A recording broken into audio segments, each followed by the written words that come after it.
Happy Friday. Can I ask you a question, Caroline, very quickly? Sure. We're now hearing from constituents in some traditionally red districts right now complaining about what they say is the chainsaw approach and saying that it's been done very sloppily, the cuts to jobs and spending. How do you respond to that criticism?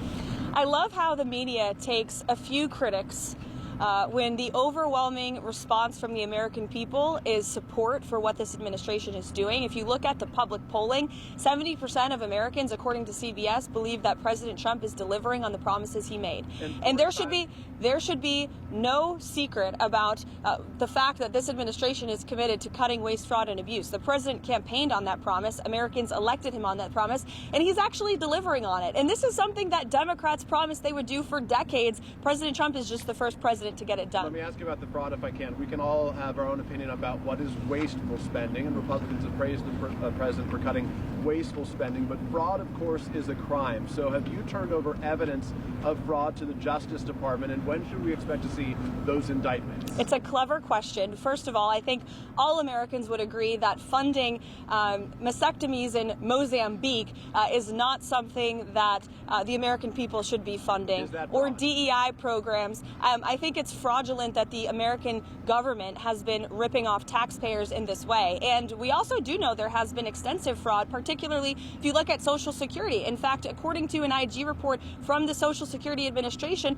there was $71 billion worth of fraud in one single fiscal year that we know about. And so that is a lot of fraud, Peter, that the government has admitted to. So this administration is committed to finding even more of that fraud, waste, and abuse. To be clear, that $71 billion was from 2015 to 2022, so it wasn't in just 1 year, and it was $71 billion. But it wasn't in 1 year, just to be clear. In one report. And it was in one report over multiple years, from 2015 to 2022. So are you defending $71 billion in fraud, Peter? That's a lot of money, far too much, and that's why this administration. Why is the media so against cutting waste, fraud, and abuse from the government? I don't get it. I just want to ask a question. We won't be deterred. We will not be deterred from people like you and the press who are clearly adamantly opposed to cutting waste, fraud, and abuse. But we know that American taxpayers at home who have been struggling with an inflationary crisis don't want their tax dollars going towards crazy DEI programs in countries overseas. They also don't like the fact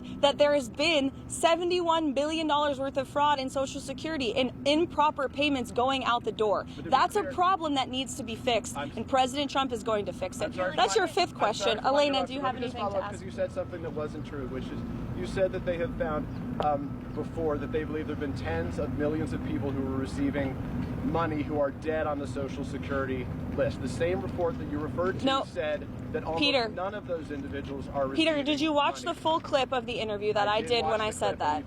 And I said there are a lot of unanswered questions, and we suspect there could be tens of millions of people. I'm saying the IG report so you just said what I said is not true. In fact, it was true. That's a suspicion that this administration has, and we're committed to finding out the truth. Thank you, everybody. Quickly about the CPAC tomorrow, Caroline.